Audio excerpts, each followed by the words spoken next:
Welcome back to my channel! For today's video mga ka-farmers, ay i-share ko po sa inyo kung paano ba magiging successful sa pagbababuyan.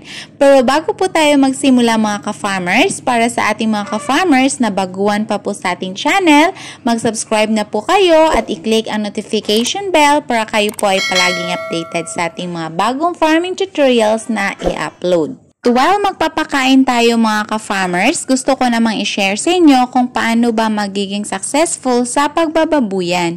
Ito kasing pag-aalaga ng baboy mga ka-farmers, isa itong traditional na negosyo sa Pilipinas at halos lahat ng nasa probensya ay nag-aalaga nito.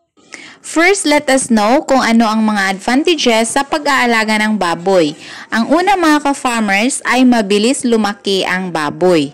Kung mag-iinahin ay posibleng manganak ng 2 beses sa isang taon kapag maganda ang kondisyon ng pangangatawan. Ang ikalawa mga ka-farmers ay pwedeng mataas ang kita natin lalo na pag mataas ang timbang ng ating alaga at mataas ang presyo ng live weight. Tulad ngayon dito sa amin mga ka-farmers, mahal po ang presyo ng live weight kaya malaki din talaga ang kinikita namin ngayon mga ka-farmers compared sa mga nakaraang taon. Ang pangatlo ay pwede kang magsimula sa maliit na puhunan at ang pang-apat mga ka-farmers ay mas madali ang kita. Para magiging successful ka sa pagbababuyan mga ka-farmers, kailangan mong pumili ng magandang breed ng baboy. Ang mga iba't ibang breed ng baboy dito ngayon sa Pilipinas ay large white, landrace, dorok at pietrain.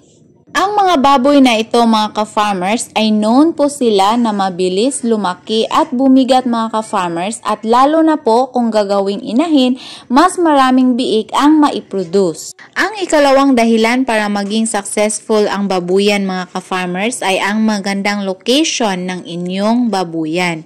Kailangan na kung nagbabuyan tayo malayo sa kapitbahay.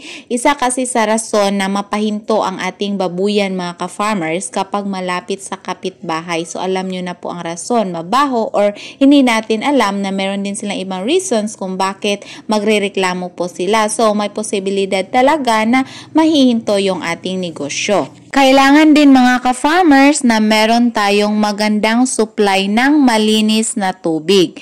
Very important po ang tubig sa babuyan mga ka-farmers.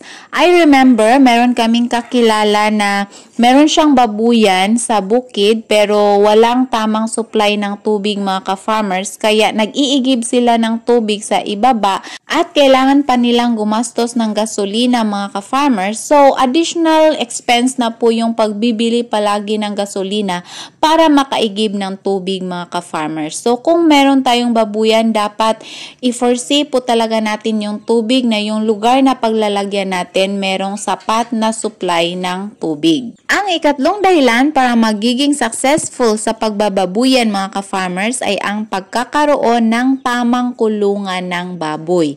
Dito kasi nakasalalay ang kalusugan or yung health ng ating mga alaga mga ka-farmers. Kailangan na yung kulungan natin ay merong roofing para hindi sila maulanan at mainitan mga ka-farmers at sa ganon hindi po madaling magkakasakit ang ating mga alaga. Kailangan din mga ka-farmers na well-ventilated ito para makalabas-pasok lang po yung hangin. Sa kulungan, pwede tayong gumamit ng mga concrete materials, pwede din yung mga kahoy muna or kawayan mga ka-farmers. Depende na lang po sa maaabot ng inyong budget. At ang pang-apat, panghuli at pinaka-importante mga ka-farmers ay kailangan na alam mo ang mga panganib sa pag-aalaga ng baboy.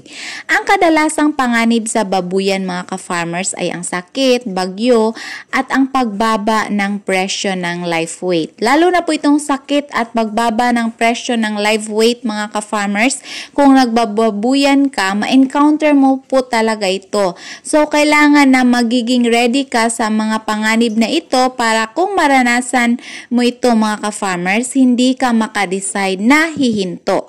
So, yun po ang mga dapat ninyong tandaan mga ka-farmers para magiging successful po ang inyong babuyan. Dapat pumili kayo ng magandang breed. Ikalawa mga ka-farmers, dapat meron kayong magandang lokasyon sa babuyan.